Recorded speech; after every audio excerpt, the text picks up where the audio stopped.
Today we're going to talk about pitch usage, what percentages are recommended, and what can you learn from successful pitchers and kind of the trends that are happening today in baseball to better utilize your arsenal. The first question I would ask is, how often are you throwing your best pitch?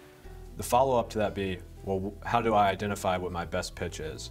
There are a couple factors that I would recommend looking at to really see what is the best pitch in your arsenal. Looking at put away rate, meaning which pitch is your strikeout pitch. Called strikes plus whiffs is a very powerful metric. And to utilize that, you're looking at how many called strikes and swing and misses divided by the total number of pitches thrown that you're getting. When you look at those numbers, you might be surprised at what your best pitch actually is in your arsenal.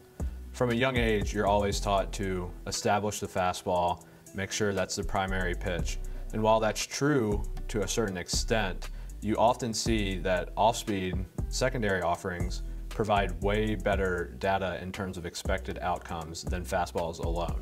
A lot of times a pitcher might have a blind bias to actually what their best pitch is in their arsenal.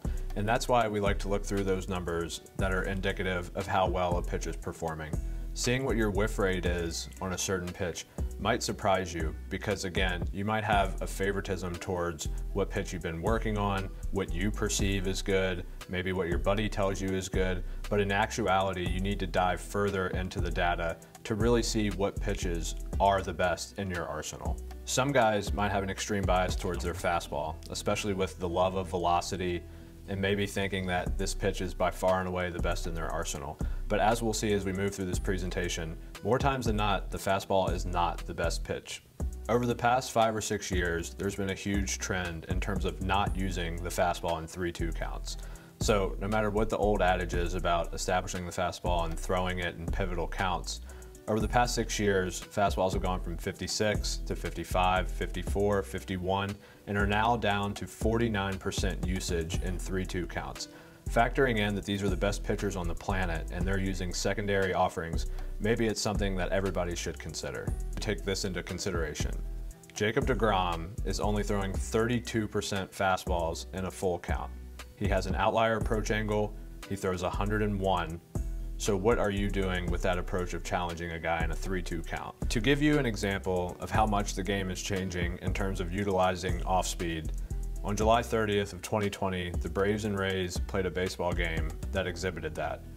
The 6 combined pitchers used in that game only threw 29% fastballs. 69 fastballs in total to 64 hitters. There were only 8 hits in that game and ended up resulting in Atlanta winning 2-1. You can also take into account that the Major League batting average is 230 to 250 against fastballs and only 211 against non-fastballs. Did you know that the average slider, so just average, doesn't have to have crazy horizontal movement or sweep, doesn't have to have crazy depth, crazy velo, just the average overall slider performed very well with a 193 batting average against. On the flip side of that, an elite fastball, and identifying elite as being 97 plus miles an hour, had a 211 batting average against. So an elite level fastball being 97 plus performed worse than an average slider. 4 of the past 6 Cy Young Award winners have used less than 50% fastballs in those respective seasons. The last 4 winners being Justin Verlander, who used his fastball 46% of the time, Jacob deGrom at 44% usage, Corey Kluber, who between his sinker and four-seam combined for only 42% usage, and then Max Scherzer at 45%. These are the best pitchers on the planet who are using their fastball less than half the time.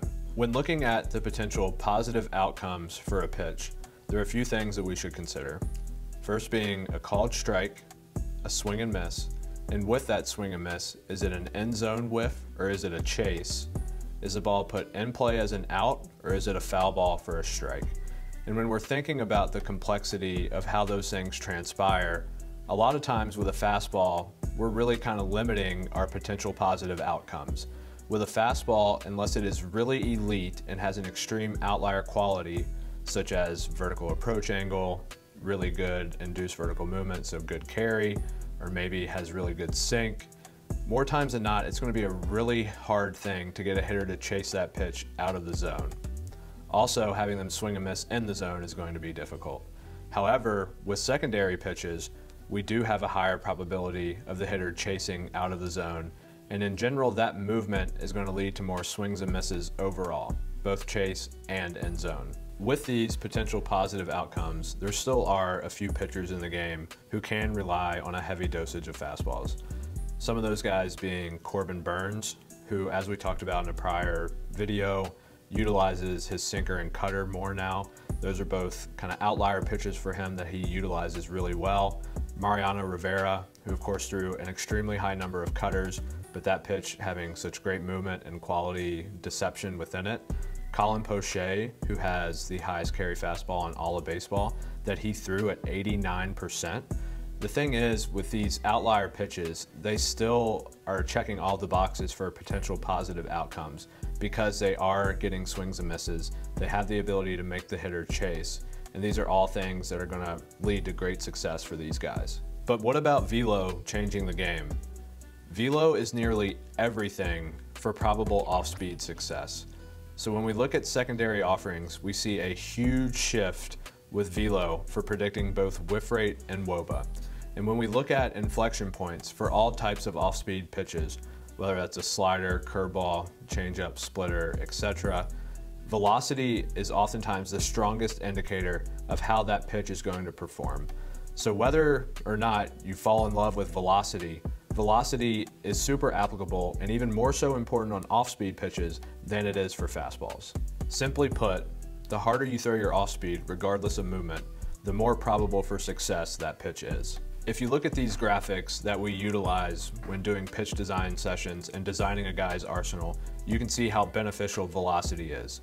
On this graph here, looking at a slider, you can see once it clips 85 miles an hour, whiff rate is going through the roof and WOBA is going down. With curveballs, you see a very similar thing with approaching 80 miles an hour.